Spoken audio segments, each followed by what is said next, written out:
வடகிழக்கு மூலை. என்னது? வடகிழக்கு மூலை.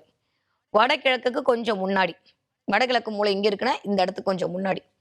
அந்த இடத்துல உட்கார வச்சு புள்ளைய படிக்க வச்சு பாருங்க. புள்ள எப்படி மெமரி பவர்ல இன்கிரீஸ் ஆகுதுன்னு தெரியும். ஏன்னா, அந்த வடகிழக்கு மூலை எல்லாம் யாருடைய ஆதிக்கத்தின் கீழ் வரும்? புதனுடைய ஆதிக்கத்தின் கீழ் வரும். நான் இங்க வாஸ்து பேசவே இல்ல. நான் வடகிழக்கு மூலைய பத்தி பேசிட்டு இருக்கேன். ஓகே. அது வேற, இது வேற. ஓகேவா? அதனால வடகிழக்கு மூலையில உங்க பிள்ளைய உட்கார வச்சு படிக்க சொன்னீங்கன்னா, அது கன்டினியூவா ஒரு 10 நாள் படிச்சு பார்த்து அது பழகிடுச்சுன்னா, ஆட்டோமேட்டிக்கா புதனுடைய எனர்ஜிய அந்த வடகிழக்கு மூலை அந்த இடத்தில் பதிவு செய்து கொண்டே இருக்கும். ரேஸ் வந்துகிட்டே இருக்குங்க. நம்மளால அத உணரலாம் முடியாது. அதெல்லாம் உணர்ந்துட்டா நம்ம ஞானியா இருப்போம். இங்க உட்காந்து பேசவும் மாட்டேன். நீங்க கேட்கவும் மாட்டீங்க. பிரபஞ்சத்தோட தன்மையெல்லாம் அபரிவிதமானது.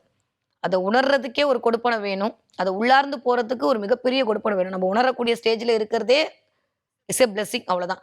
அப்ப வடகிழக்கு மூலையில உட்கார்ந்து நீங்க வந்து குழந்தையை படிக்க வைத்து தண்ணீர் குடுத்துவிட்டு குழந்தையை படிக்கச் சொன்னீர்களே ஆனால், கண்டிப்பாக அந்த குழந்தை அந்த நாள்ல 2 மணி நேரம், 3 மணி நேரம் அந்த இடத்த விட்டு எந்திரிக்காது. உட்காந்து படிக்கும். செக் பண்ணி பார்த்துட்டு எனக்கு கமெண்ட்ல சொல்லுங்க. சரியா?